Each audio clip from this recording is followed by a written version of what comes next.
Good morning, and welcome to Redeemer Lutheran Church. I'm Pastor Gary Lode-Holt. We've been looking last week and this week at famous Lutherans, people who are Lutheran or who were at least raised Lutheran, and there are several people you know well that fit this category. Kirsten Dunst, David Letterman, Dana Carvey, and Woody Harrelson are all some examples.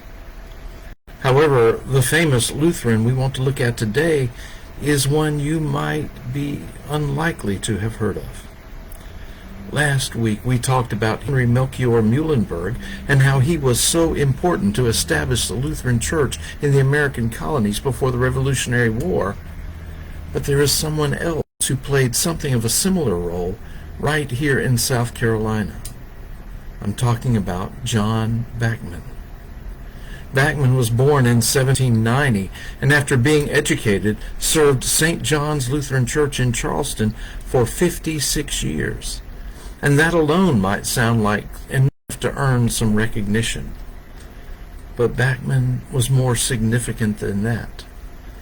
Bachman founded Newberry College, the Lutheran Theological Southern Seminary, and the first South Carolina Synod of the Lutheran Church. So in these many activities, he echoes Henry Muhlenberg. However, there is more. Bachman was also somehow found time to conduct natural history studies, and after a time he came to the attention of John James Audubon. Audubon, the famous painter of birds, struck up a correspondence with Bachman, and although they never met, Audubon based several of his paintings on sketches and information that Bachman provided. His contributions were so significant to the study of the natural world that the Bachman's hare, Bachman's sparrow, the marsh rice rat, and Bachman's warbler were all named after him, but the warbler has since gone extinct. His writings later became influential in the development of the theory of evolution. In 1845, he was elected an Associate Fellow of the American Academy of Arts and Sciences. And still there's something that is even more impressive.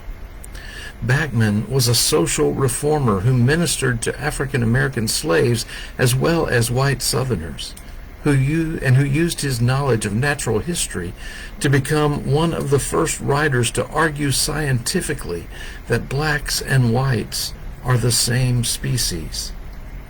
His accomplishments span a lifetime, punctuated by the unrest of the American Civil War, a conflict that caused him great consternation and may have brought about his premature death due to injuries suffered at the hands of Union soldiers. During the war between the states, he served as a soldier of mercy, tending to the wounded, both white and black, northern and southern. At St. John's, he baptized both white and black, and by the time of his death, the membership of St. John's was 40% black.